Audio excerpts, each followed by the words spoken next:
We are in Matthew 24 this evening.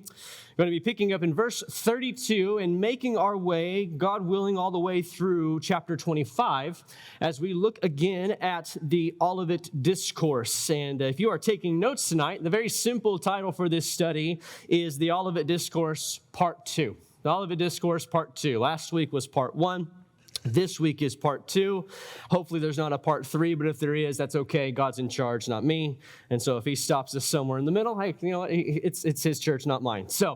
But what I want to do is I want to pray one more time before we get moving, and I want to just continue to give this service and our time over to the Lord and ask that he would just meet with us as we study the Word. So pray with me if you will. Father, we just thank you so much, God, just for an opportunity, Lord, and an invitation and a freedom that we have in you and from you, God, just to come and meet with you, Lord, and to meet with you together. Lord, I'm just so thankful and so blessed by these amazing men and women who come out on these Wednesday nights to study your word, to take time in the middle of the week, God, to pour into our relationship with you. And I pray that, God, tonight, as we seek to study your word, as we seek to know you and to know more about what your word says, about days that are ahead, Lord, we ask that you would just speak to us, that you would be our teacher, and that you would lead us here tonight. And God, you would help us to understand your word. And more importantly, God, also to understand how to apply it to our lives here and now as you've called us to live for you and with you on mission. And so we ask, Lord, for you to minister to us and to lead us as we study and to be our teacher. And we ask that again expectantly because your word tells us that you want to teach us and you want to lead us. So God, lead us now, we pray. In Jesus' name, amen. Amen. Well, you know, the Gospel of Matthew was written by a man named Matthew, who was a disciple of Jesus, who was a Jewish man who wrote to the Jews so as to show that Jesus was, in fact, Christ the King. And we have been seeing that throughout the Gospel of Matthew, and we'll continue to see it as we move closer to the end of the Gospel of Matthew, that Jesus is, in fact, Christ the King. And tonight, as we move through the second part of this sermon that was taught by Jesus to his disciples, you who were with us last week, remember that this was all brought on, this sermon was brought on by a prediction that Jesus made that was followed up by some questioning from his disciples. You'll remember as we opened up in chapter 24 that Jesus and his disciples are leaving the temple. Jesus has just finished this series of conversations with the religious leaders of the day. And as he's leaving, the disciples come up to him and they're like, hey, Jesus, look at this amazing structure. Look at the temple here. And Jesus, he blows their mind. He's like, yeah, it's all coming down. He's like, not a single stone is going to be set upon another one. And he makes this prediction. He sets forth this prophecy of the destruction of the temple, that which has actually taken place. It took place in 70 AD at the hand of the Romans. But yet as he made this prediction then and there with his disciples, some 40 years before that happened, well, the disciples logically wanted to know more. They wanted to know more, and so they approached Jesus, and we saw there in verse 3, where they said, tell us, when will these things be, and what will be the sign of your coming and of the end of the age? Again, no doubt shocked by the conversations that Jesus was having with the religious leaders and shocked by the prediction that he made there about the temple coming down, they anticipated Jesus being the Messiah who was going to usher in something new. If he's talking about the temple coming down, well, something new is going to happen. And as they believed that he was the Messiah, well, they surely believed that the closing of an age was coming, and so too was the setting up of something new. So they asked him, hey, what is this going to look like? What are the signs? What is this all going to look like as it takes place? And as we looked at last week, and we'll continue with this week, Jesus, well, he gives them an answer. An answer that they no doubt didn't expect, as the events that he is speaking to them about, well, they weren't going to see in their lifetime. Nor have we in our lifetime seen these events either.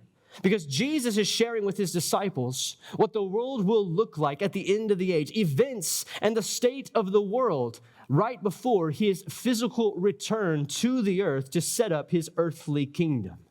And at this point, just to say, if you weren't with us last week, you need to go back at some points on our podcast or YouTube or website, and you need to watch last week, because there is a lot of breakdown and buildup that went into last week dealing with this message here tonight, that perhaps if you weren't here and you're not familiar with the Olivet Discourse, you might be a little lost. And so I want to encourage you to go and to check that out, because there's a lot that went into the buildup of this study. As we continue on tonight, you might be a little lost. So I just want to throw that out there to you, because tonight, Jesus, he continues on in this sermon. He continues on in the sermon. However, what he's going to do tonight is more than just laying down facts about the end of the age and the days before his coming. Today, Jesus is going to be taking all of the information that he gave last week, and he's going to be seeking to reinforce it. And he's going to be seeking to apply it through the use of parables, through the use of giving more information and exhortation there to his disciples. Tonight, we see Jesus put application to the facts that he laid down last week to his disciples. Application that was for them there as he taught them, and application that is for us as well as we are walking with the Lord. And again, as we did last week, needing to build some clarity and clarify some things for us before we move forward, that's a necessary thing tonight. You see, understand that something we need to say before we move any further tonight, it has to deal with some differences of interpretation with this text here specifically. You know, last week we threw a slide up on the screen, and we're going to do the same thing tonight. This here is titled there, The Timeline of the End Times. If you're here tonight, you were with us last week, we discussed how we were studying together here in Matthew 24 and 25, what is known as eschatology. That's a fun word that I really like to say that simply means end time prophecy. And this right here is what is you could call an eschatological timeline. Again, another really fun thing to say. I love words like that. It's fun. And we put this on the screen for us to know, hey, what is it that we're studying tonight? What is it that we're studying, and where are we within the timeline of the end times? And where we are currently is what's over on the far left. We're in the present church age. We're in the present church age that is going to end, I believe, in Calvary Chapel, we believe as a distinctive, that is going to end at the rapture of the church, what is going to bring about the start of a 7-year tribulation period, where God's judgment is poured out on a Christ-rejecting world that is going to last for 7 years, that is divided into 3.5 year periods, and is going to end with the return, the physical return of Christ, that is going to also issue and bring about the millennial reign of Christ, which is what Jesus last week was speaking about. Last week, we clarified the reality that Jesus was speaking of his return, not of the rapture, and that he was speaking primarily of the Jews and to the Jews, not of the church, which is already in heaven with the Lord before the tribulation begins. And we made that clarification last week so as to know what we were looking at. However, understand that though the interpretation of the text we looked at last week is pretty clear, there's some who like to debate it, but they're wrong. And anyways, tonight the interpretation is a bit muddy. And that's the product of people, again, with too much time on their hands, seeking to find out how they can decide and disagree on Scripture. But quite honestly, there is some credibility to the differentiation of interpretation. Where tonight, as we said last week, it was about the events before the return of Christ. Tonight, the debate is whether or not Jesus changed the mindset. Whether or not Jesus changed from talking about events before the return and started talking about events before the rapture. If tonight, whether or not Jesus seemingly changed again to another time or continues in the same vein, that is a debate amongst believers. And I want to let you know, having said that it is not my intent tonight to build a case for either side. It is not my intent tonight to build a case on whether Jesus is speaking about the rapture of the church or the return physically of himself to the world to build his kingdom. Nor is it my intention to disprove whatever camp you might find yourself falling in. And I say that, quite frankly, because the interpretation of the part of this text, the interpretation, whether it's about the rapture or about the return of Christ, it's not a salvific issue. I hope you understand that. I hope you understand that what we're covering tonight, as Jesus is laying out these exhortations and this proving of the parables of the time, that it's not a salvation issue. It's not that, hey, if you don't believe this way, you're not going to heaven, or the other way, the same. This here tonight is Jesus, more importantly than sharing out of a timeline, is sharing of an exhortation to be ready. And sharing of an exhortation to vigilance and readiness and faithfulness. And that is the message, the overall message that we see within the text here tonight, to the disciples that he's speaking to directly, and to us as his church sitting here tonight. And so as we study this, understand, we know where we're at right now. We are currently in the present church age because we're the church and we're still here. So that's the reality. And I do believe, in fact, that the rapture of the church is what is next on the eschatological timeline. I just had to fit that word in there again.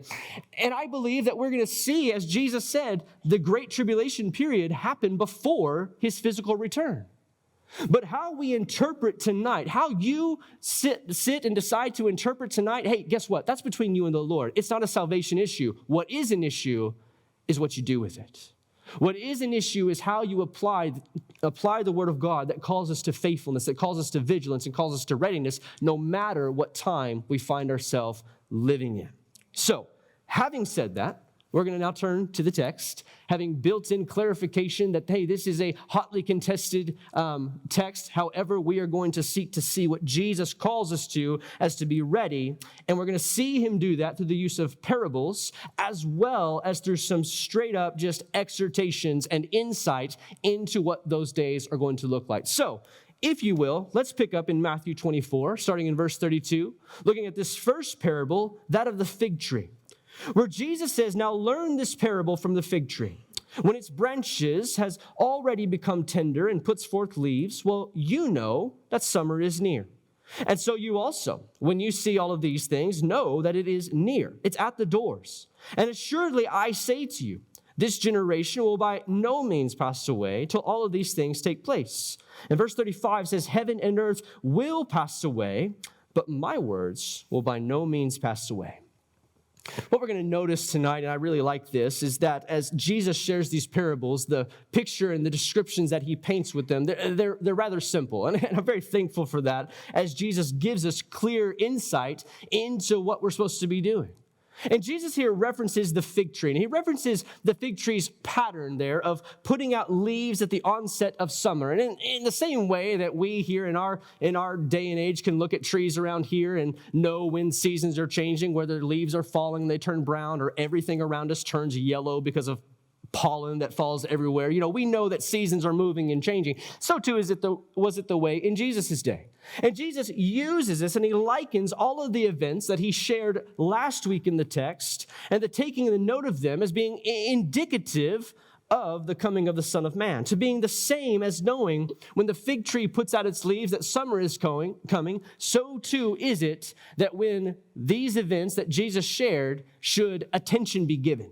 Should there be a vigilance that is heightened and a watchfulness that is brought about? And Jesus gives the parable. It's simple enough, but after the parable, he issues two profound statements, you'll notice, in verses 34 and 35. And the first one there in verse 34 is really an indication of a perseverance that is going to be taking place until the end. As he says, assuredly I say to you, this generation will by no means pass away till all of these things take place. Now, like I said, it's not my intention to build a case for either side tonight, but I do intend to give some insight when something that is divisive shows up. And this right here is one of those things.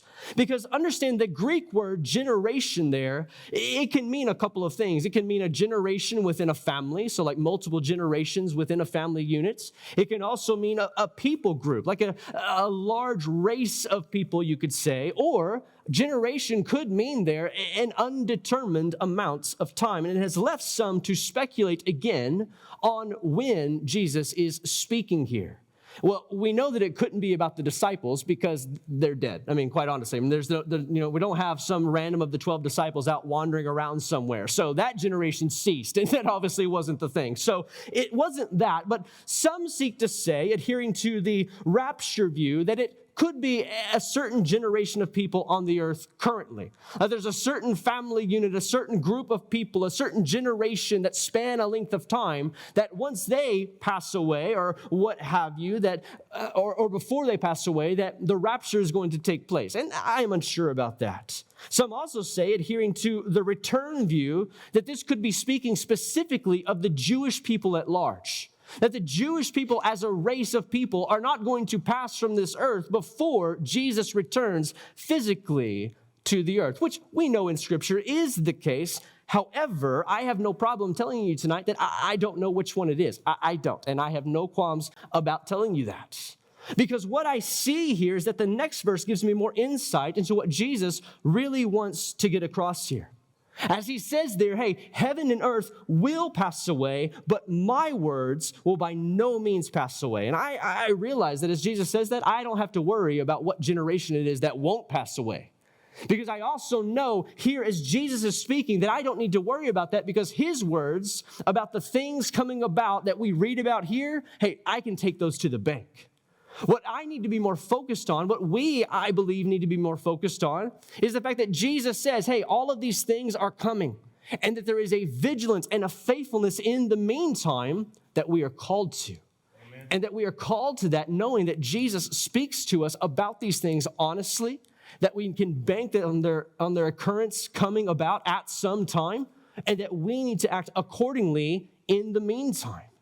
And so tonight, if you find yourself like myself, not knowing which it is, hey, let's look to Jesus' words that aren't going to pass away, where he says truly, hey, this is coming. And so we should live as we are called, which is a great thing to have in our minds as we continue on in the text, and as we're going to continue to see Jesus speak in the same vein.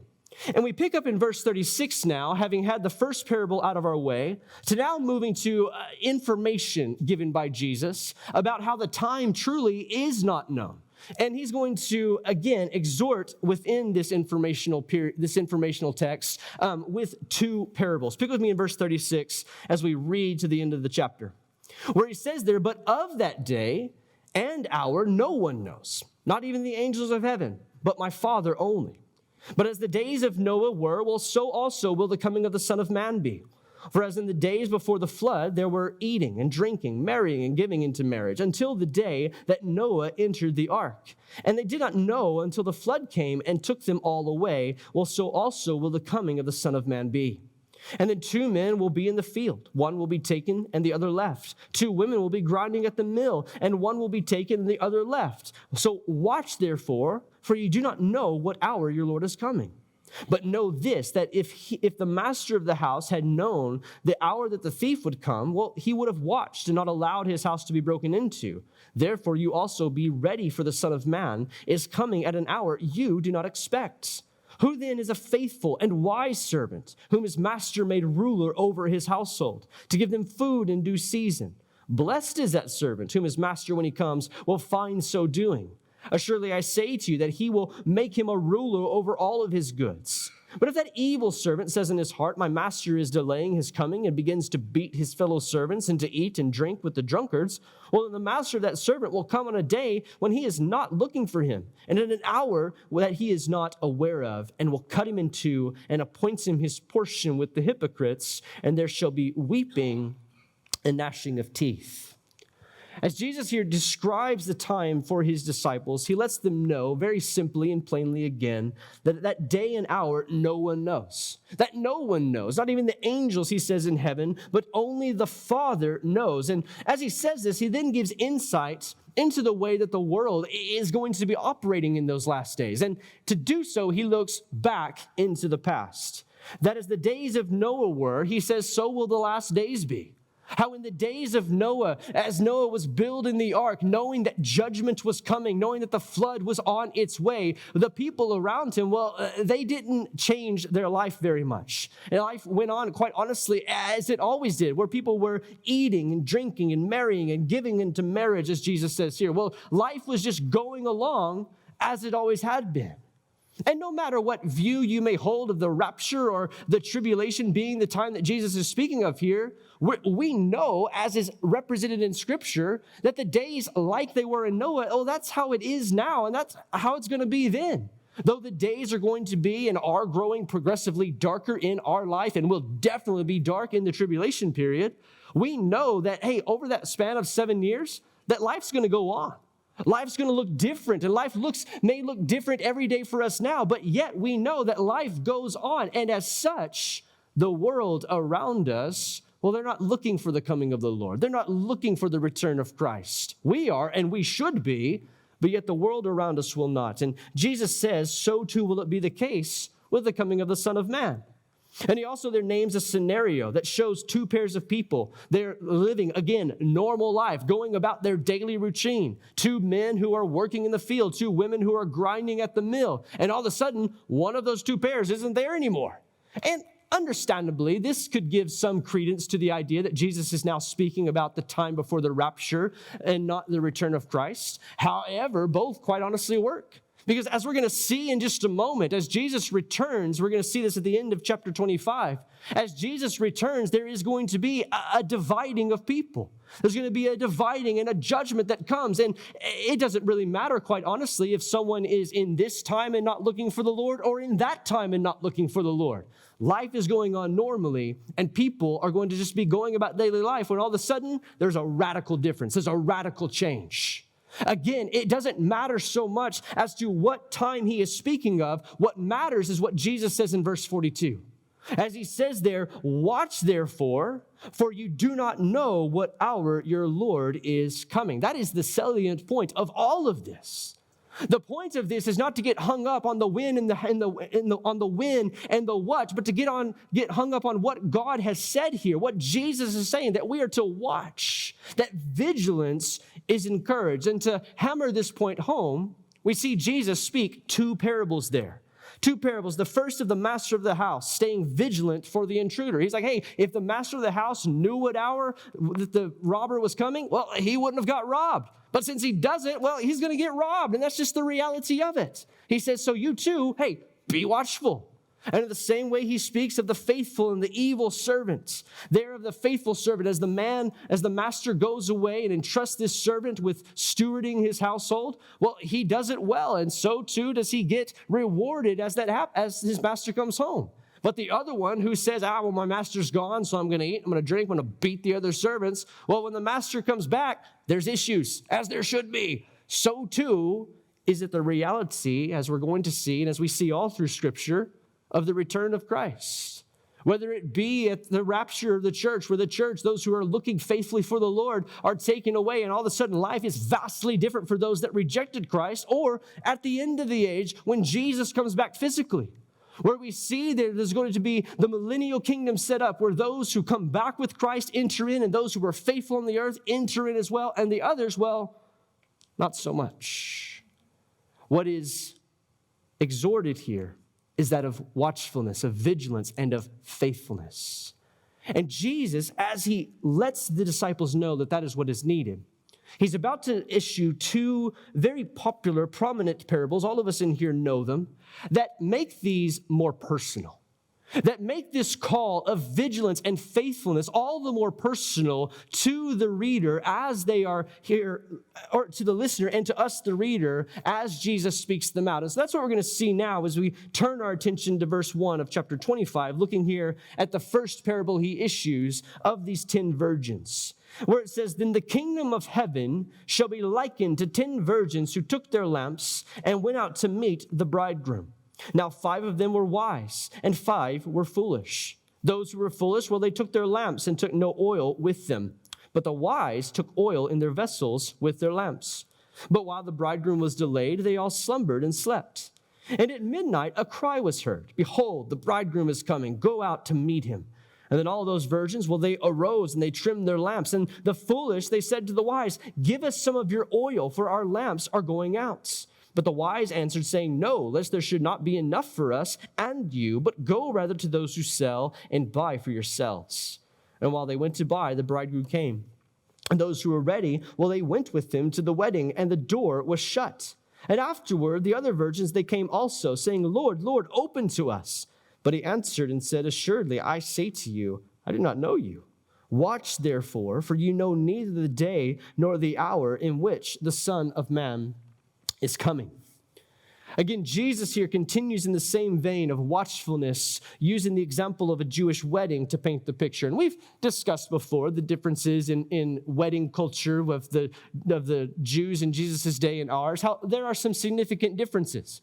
How engagement, well, it started at infancy. You have two families, one with the boy, one with the girl. They're like, hey, we like each other. Our kids are going to grow up to be decent. Let's put them together. And so they arrange it at infancy. And then after a span of time into young adulthood, then they go from engagement, which is arranged by the parents, to then betrothal. And that betrothal lasts about a year, where the man and the woman are promised to one another, and the betrothal actually is more of a binding contract than even that of the engagement. In fact, in the Jewish culture, to break the betrothal would be to divorce. They are in all ways married, except for living under the same roof and intimacy.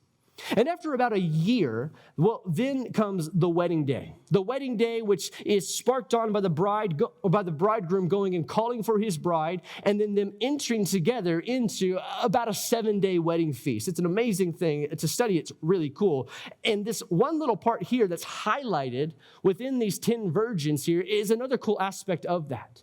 Because you see, as the bridegroom is preparing within that year-long betrothal for his bride, he is there building onto his family's land, or his family's house facility, building onto their place, a place for him and his wife. And as he's building there, he's waiting for his dad to come around and say, hey, it's good enough, go get her. And as he does so, well, the bridegroom is waiting always for his dad to say, hey, go get her. But the bride is also kind of like waiting for that to happen. And she has no idea what it's going to, it would be, you ladies knowing how stressful weddings seem to be, just add that element to your wedding day, where you're like, my wedding day is sometime this year.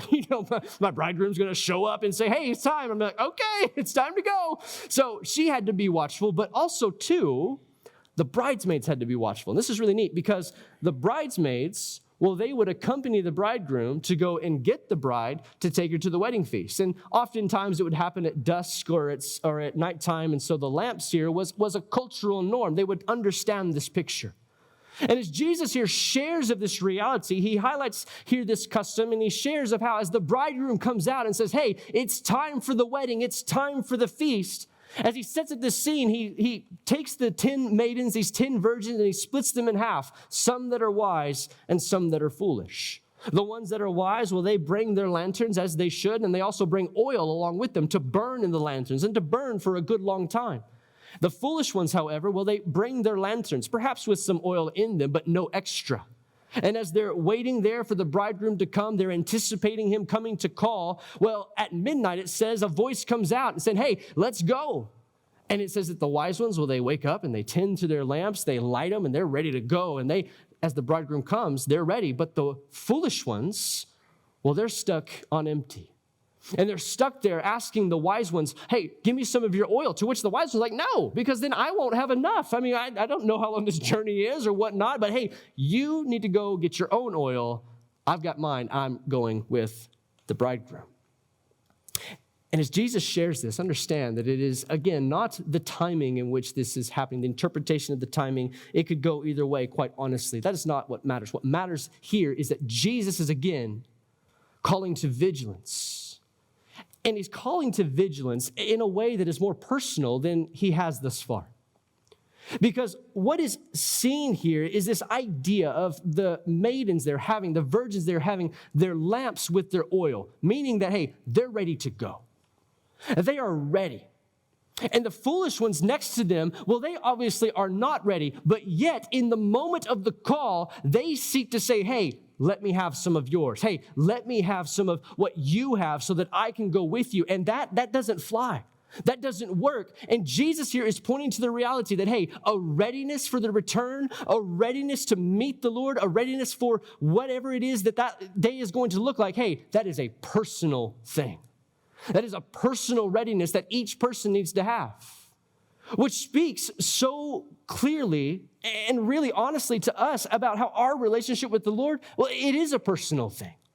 Our relationship with the Lord is personal in that my relationship, hey, it gets me to heaven. It doesn't get you to heaven. Your relationship with the Lord, it gets you to heaven. It doesn't get me to heaven. Your grandma's relationship with the Lord, it got her to heaven.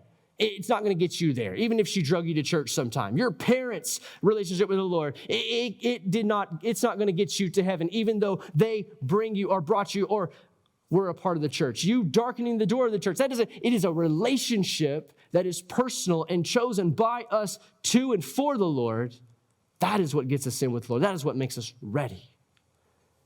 And in the same way that Jesus here shows of this differentiation between these wise virgins that were ready and these foolish ones that were not, so too is he saying, hey, look, you need to be ready, and it needs to be a personal thing.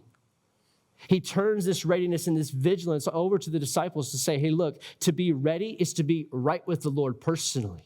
To be ready to go in is to be ready personally, not to bank on the relationship of someone else, not to bank on someone else's faith, but to bank on what you have and what you have between you and the Lord's. Yeah. And that is what Jesus here seeks to show as he's speaking to them. And he's saying, hey, don't be like these unwise ones. Don't be as these ones here who see, hey, what is needed and say, no, I don't want that. No, I don't want any part of that. I can make it on my own, or I can borrow from someone else.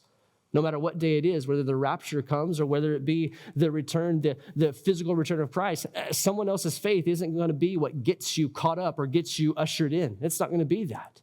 It's what you do with Jesus. It's what we do with Jesus. That is what matters. And so Jesus here exhorts to this readiness that is personal.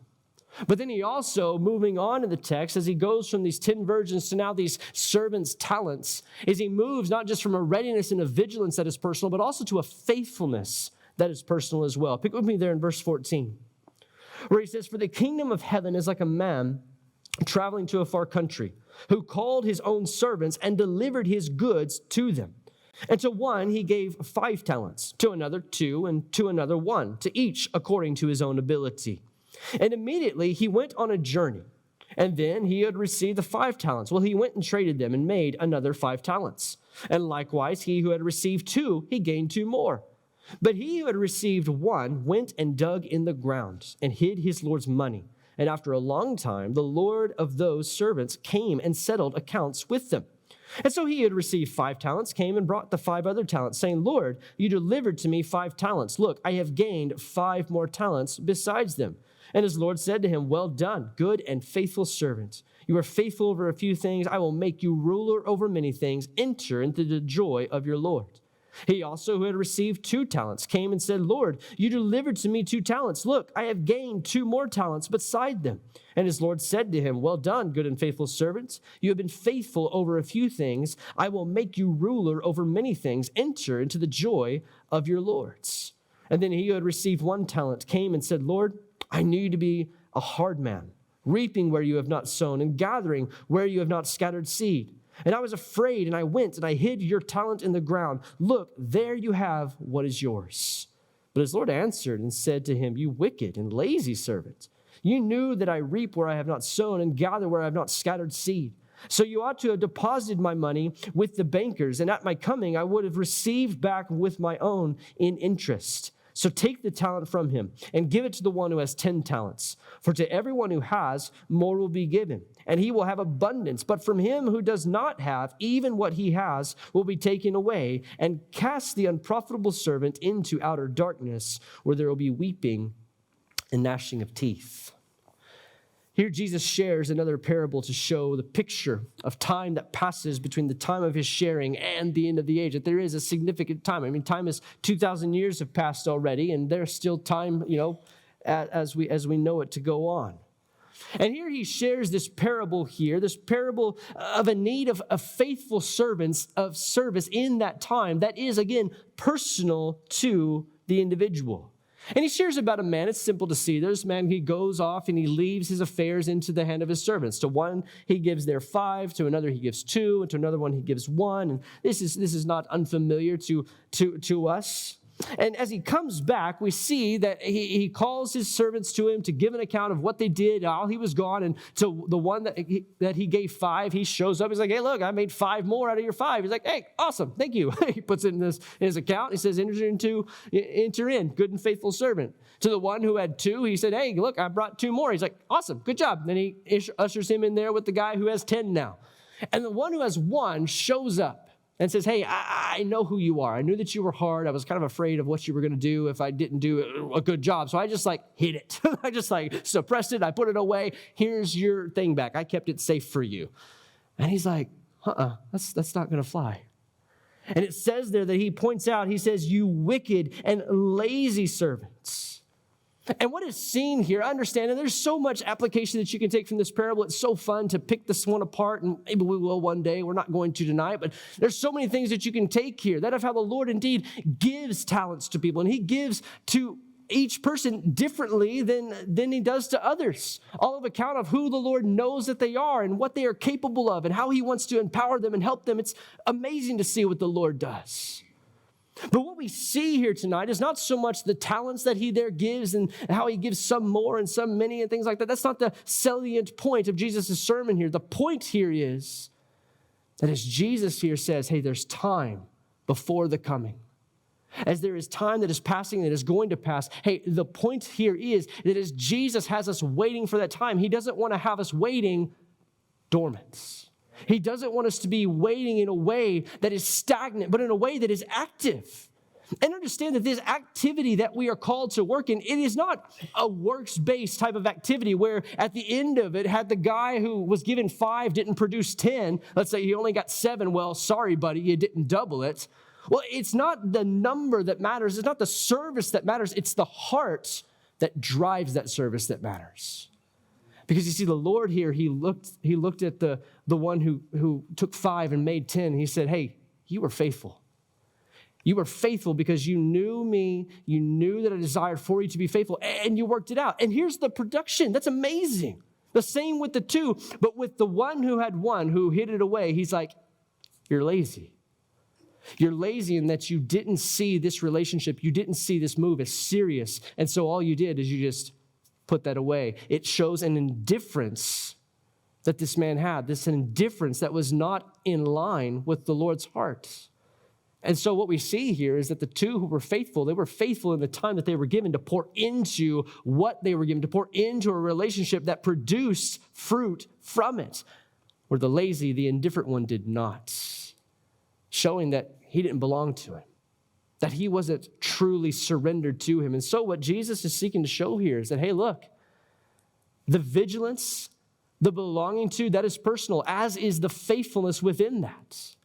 The faithfulness to the Lord is a personal thing for every individual towards the Lord. And it's not so much the work, it's that the work is being done out of a relationship to the Lord.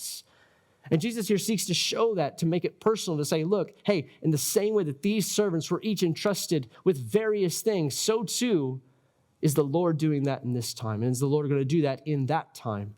And we need to be faithful. The reader, the hearer of this time is exhorted to a faithfulness, to a faithful serving in the meantime. Whatever amount of time that is, the faithfulness is what is sought. And Jesus shares that, and as he finishes that parable, they're exhorting again to vigilance and faithfulness that is personal to the individual. He then shares, ending out the chapter and ending out this sermon, a last bit of insight into what that day is going to look like, into what the return is going to look like there at the end of the age. And what we see here is we move from parables to now insight into this judgment that's going to take place there of the sheep and the goats, or the judgment of nations at the end of the time. Pick with me in verse 31. We're going to finish the chapter out, and then we'll unpack it a bit, where he says, when the Son of Man comes in his glory and all the holy angels with him, then he will sit on the throne of his glory. And all the nations will be gathered before him. He will separate them one from another as a shepherd divides his sheep from the goats. And he will set the sheep on his right hand, but the goats on his left. Then the king will say to those on his right hand, come, you blessed of my Father, inherit the kingdom prepared for you from the foundation of the world. For I was hungry, and you gave me food. I was thirsty, you gave me drink. I was a stranger, and you took me in. I was naked, and you clothed me. I was sick, and you visited me. I was in prison, and you came to me. And then the righteous will answer him, saying, Lord, when did we see you hungry and feed you, or thirsty and give you drink?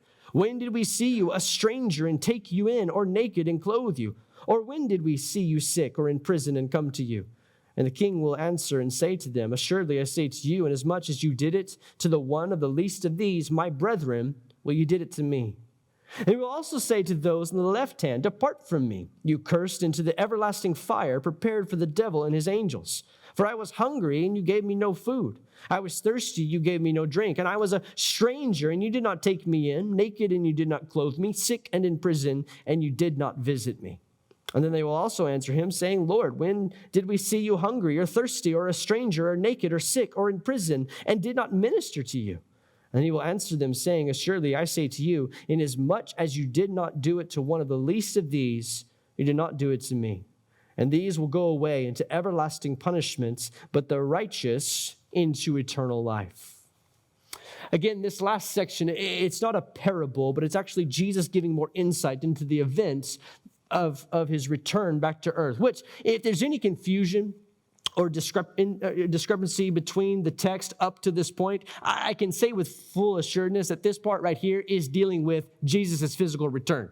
And I say that because verse 31 says, when the Son of Man comes in his glory, then all the holy angels with him, then he will sit on the throne of his glory. That's indicative of the return of Christ that we see outlined for us in Revelation chapter 20. There's no argument to be had here. If you want to, you lose. So that's just is what it is. See, he describes here this, what is known as the judgment of the nations. And he further differentiates, again, these people, these nations, as those belonging to the Lord or to not, labeling them either as sheep or as goats. And what we see is, as he says quite plainly, that he will set the sheep to the right hand, but the goats to the left hand. And then he will, as we see in the text, he will invite the sheep into his kingdom, the kingdom that Jesus is establishing on the earth, what is known as the millennial kingdom. But the rejected, the goats, he will set to the left into everlasting punishments. And this event, again, happens at the returning of Jesus Christ, as he's going to be coming physically to reign and to set up his millennial kingdom, his 1,000-year reign on the earth, that he's going to set up his throne of glory, and there is going to happen this judgment of nations. Again, this is described in Revelation chapter 20. You can read that for more clarity. And as with all of the parables that Jesus has shared, the differentiation between the sheep and the goats, the nations that served Christ and those that did not serve Christ and his people, well, it all boils down to, again, what they did with or for the Lord, or what they did for themselves or against the Lord's. And it is faithfulness to the Lord. It's faithfulness in a choosing to live for him, to truly live for him there in their life, that is going to make the differentiation, that of entering into his kingdom or not. It's quite plain. It's quite easy to see there. And that is what Jesus there speaks as he ends and concludes the Olivet Discourse. And as such, we end the chapter. And next week, as we pick up, we're going to see Jesus coming off of this and moving into the last few days of his life. In fact, in the timeline of the week, remember, as we started back a few weeks ago, we started the last week of Jesus' life. In fact, what we see here is this is Wednesday. If you're on a timeline, this is about Wednesday where Jesus is giving the Olivet Discourse, because Wednesdays are a good day to study the Bible together. But as we wrap up the Olivet Discourse together, and really, the end of this chapter, again, I want to encourage you, if you missed last week, go back and check out chapter 24, the study from last week, because there's a lot built into it. And there's a lot built into it, all to come to the culmination and application that we see with Jesus giving all through this section tonight. A reality and a recurring theme, we said it all throughout tonight, I'm going to say it again right now, that of Jesus speaking to the time at hand, the time coming, when he was going to return. And in all of that time leading up to that, what Jesus continually exhorts the hearers to then and us now is that of a vigilance and a faithfulness. To a vigilance and a faithfulness, a vigilance in one's life personally. He makes it personal for the reader to be looking for that coming, to be looking for events, and to be looking as they look for those events for opportunity to serve the Lord's, and to not be ignorant of the times, to not be ignorant of the signs of the times, but to be vigilant and ever looking for the Lord's coming. As well, along with vigilance, he exhorts to faithfulness. Faithfulness that is personal, as each parable and exhortation from Jesus tonight shows that of faithful service being there exalted as the better, being shown as the better option, and indifference and laziness as being that which is condemnable. as being that which is put away as not the favorable option, as not in line with the heart of God. And as we see that tonight, as we see this exhortation to vigilance, this exhortation to faithfulness, both of which are personal, the question, it's easy, but yet it needs to be asked, hey, where does my life show that vigilance and that faithfulness? Where does our life as the church in this day and age show that vigilance and that faithfulness to the Lord's? And that is a question for every one of us to answer, because Jesus makes it personal, so too should we make it personal. Should we make it personal in our everyday life to see, God, where am I looking for you? Where am I looking in your word to see, God, that you have said, hey, here's what's coming, and so I'm looking for it. If you've told me to watch, then am I watching? If God has exhorted us to watch, hey, are we doing so? And are we doing so with a willingness in our vigilance to share with others about what Jesus has told us to watch for? Are we in our vigilance just keeping it to ourselves? Or are we saying, hey, you know what? Person that I know at work who doesn't know, not my work, everyone at my work saved, but at your work, everyone at your work or in your family, I have people in my family that are not saved, extended, that are not saved. And so am I, in my vigilance and my watchfulness, am I extending that same to them? And in that, am I being faithful as God has called me to be faithful and to walk faithfully with him in the meantime? Because that too is personal, and that's personal for each one of us here tonight. Are you living out a life that is marked by faithfulness in your life for the Lord in this time and in the time that we have before his coming or before our going to him to be with him in the rapture, or whether we go, by way of the grave, whatever it may be? Are you exhibiting a life, am I exhibiting a life of vigilance and faithfulness to the Lord that shows to the world around me? To see the world around us come to know him. To see the world around us come to know the living hope that we have in Jesus Christ. The living hope that we need to take hold of personally that enters us into a relationship with him. And by way of that and walking with him in this world, so too allows us to enter into him in the world after this, into eternity after this. Jesus here is honest with his disciples. That at the end of the age, life is going to look how he describes it. But in all of the time in between there, he exhorts his disciples, and so too does he exhort us here as we're reading it as the church today, to vigilance, watching for that and watching for the time and watching for the Lord to show us what to do in the meantime, and then a faithfulness that marks our life to serve him in that meantime. And so are you being vigilant? Are you being faithful in this life that he's given you? And each of our lives are different. We each have different walks of life, different places that we go on a daily basis. We have different things that we're involved in. And whatever it is that you're involved in, whatever place and space you occupy, God calls you there to be vigilant and to be faithful. God calls you there. He calls me there to be vigilant and faithful to those that are around me, to the Lord as he calls me to interact with him and to show him every single day. And to do that until we're done. And we're done when we're with the Lord. Whether that's by way of the rapture, which I believe is coming soon personally, or by way of who knows.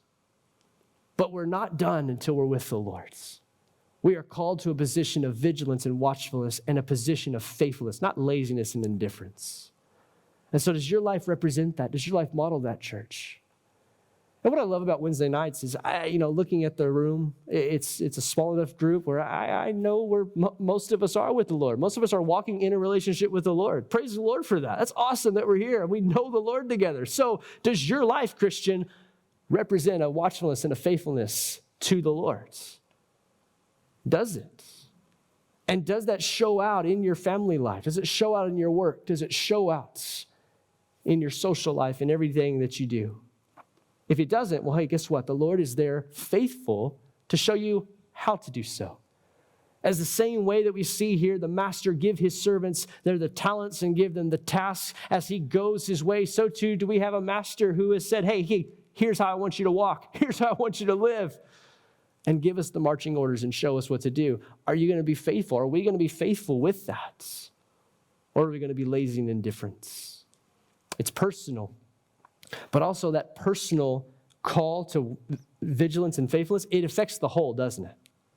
Like our being the church, our being effective as the church here in this world, being a light as the church, it is affected by us individually doing our part so as to build up the whole.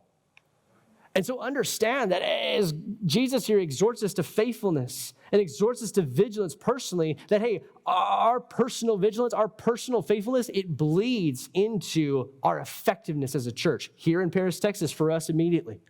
And for us around the world, as we have missionaries that are around the world, as we have people and an impact all throughout this country and all throughout the world with our ability to reach the world the way that we can. If church, we are being vigilant and we are being faithful, and the church as a unit is unstoppable. And that is such an amazing thing to see. And I pray that that would be what we would be about here. I pray that we would be about how the Lord has called us to wait and to live as we watch for him to come. And he could come at any point in time to take us home. We see that. We've talked about that's the next thing to come. And I want to be found watching. I want to be found faithful. And I pray that we all would have that desire as well. And that would bleed into our lives day in and day out. And so we have today. And so even thinking about today, for the rest of this evening, how can you in your life be vigilant and watchful and faithful to the Lord's? And then tomorrow, how can you, as you wake up in the morning, say, all right, God, I'm here. I'm ready to watch. I'm ready to be vigilant. I'm ready to be faithful to you. Where does God have you tomorrow to where you can show him, to where you can be faithful to the life that he has called you to? That is something that we can all think about, church, tonight as we have an opportunity to respond to the Lord, as we finish out our text and get ready to worship and have an opportunity to respond. I pray that we would all think, Lord, am I being watchful? Am I being faithful where you have me?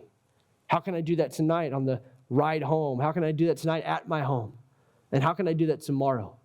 Should you bring tomorrow and give me another day to live for you? How can I be watchful and faithful to you in the time? Let's pray.